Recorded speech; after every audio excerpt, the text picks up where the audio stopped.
All right, good morning, everybody. This is Dan Lyons at the National Weather Service in Raleigh. We're going to go ahead and get started with the Monday weather briefing.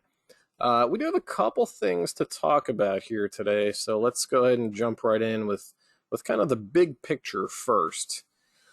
Really, the top two maps that you see here are pretty indicative of what we usually see during the summertime months here.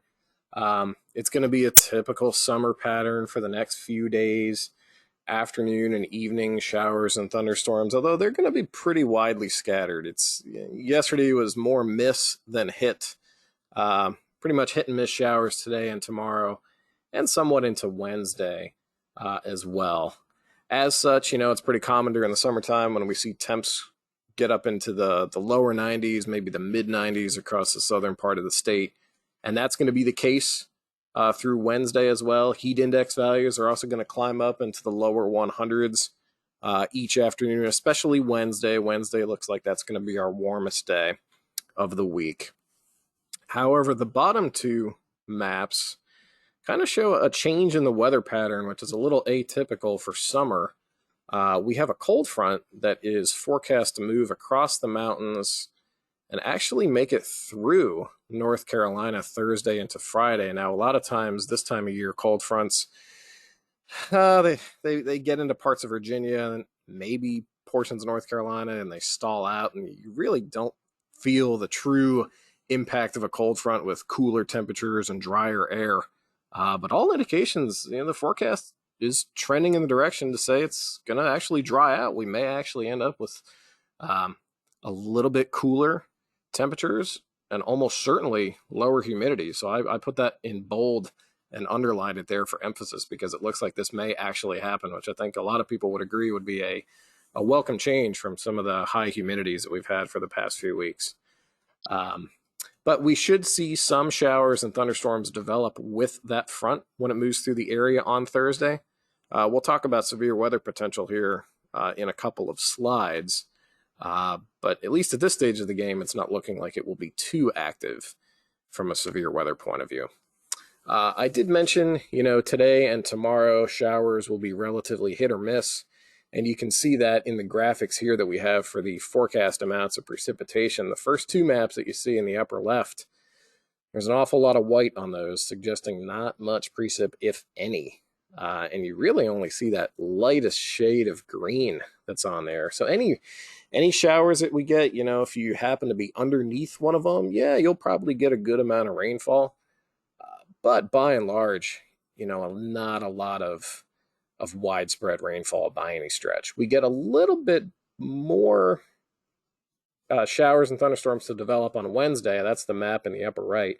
And you can see some of the darker shades of green and maybe even a little bit of blue starting to creep into the eastern part of the state, actually. The Thursday cold frontal passage is in the lower left corner, and that's where we see some of those darker shades of green as well. So it's really Wednesday and Thursday of this week where we will see the highest chances of precipitation and maybe some halfway decent rainfall totals.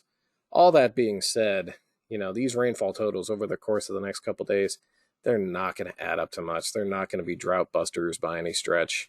And they're really not going to result in any widespread flooding or anything of that nature when we go forward to the excessive rainfall outlook here. This is a product that the Weather Prediction Center puts out to highlight areas where you might see an elevated chance of flooding. And you can see across the state all 3 days here, Monday, Tuesday, Wednesday, nothing across central North Carolina. Now, that being said, if you do get a shower that sits in an area for a little length of time, it could end up producing a good amount of rainfall. And I think we saw that yesterday. We may have seen that on Saturday as well, with some minor flooding. But in terms of widespread flash flooding, anything of that nature, not really anticipated over the next couple of days.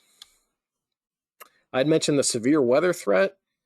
This is the overall severe weather threat across the entire country for the next week. And aside from a small area of a marginal risk up near, stretching from Detroit over just into like the northern part of Indiana there's really not much in the way of severe weather really forecast anywhere in the country, let alone North Carolina. That lightest shade of green that you see in there, that's just some showers and thunderstorms, but again, widespread severe, not really forecast anywhere, let alone North Carolina. So that's certainly good news. This is usually where I put on a slide talking about tropical weather. At least up until recently, we have not had a whole lot to talk about, and this is just a graphic that shows when the Atlantic Basin typically gets busy.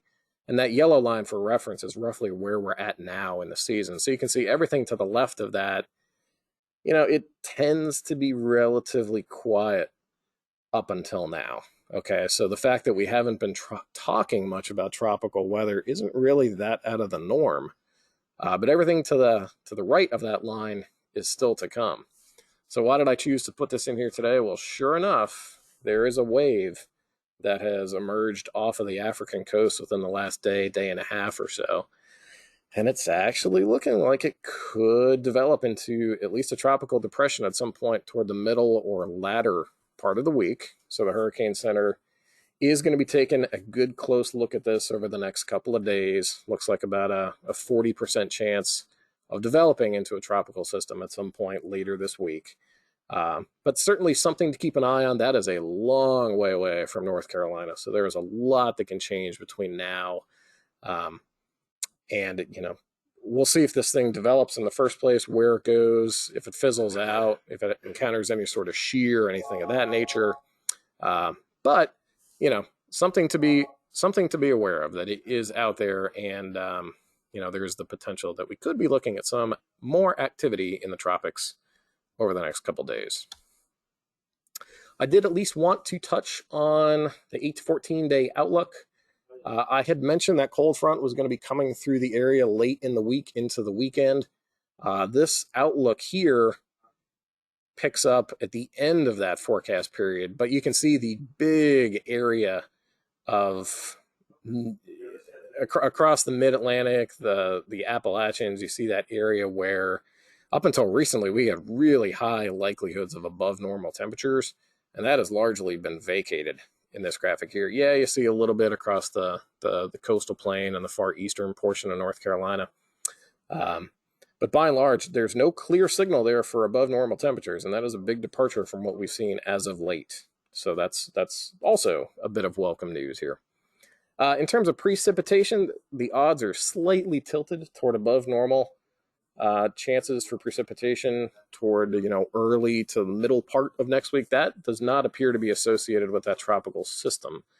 That just looks like there could be another trough that approaches the area.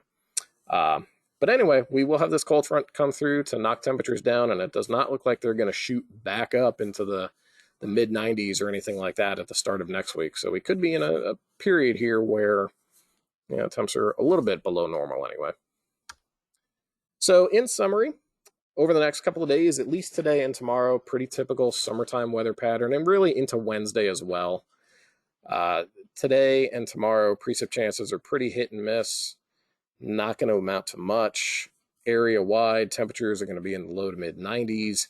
Heat index values in the 100 to 105 degree range. Wednesday, we'll see a little bit higher of a chance. I hesitate to say it's going to be a cloudy, rainy day by any stretch on Wednesday. But we will have some higher chances of showers and thunderstorms starting on Wednesday. And certainly when we get to Thursday, and Thursday looks like the day when we have the highest precipitation chances. And that will begin the cooling trend as that cold front moves through the area. You can see here the temperatures on the bottom, mid 90s up until Thursday when we retreat into the upper 80s. And then you'll see dry weather Friday, high of 86. And that will be the start of what appears to be a dry weekend with much lower humidities across the area. So certainly some welcome news in that regard.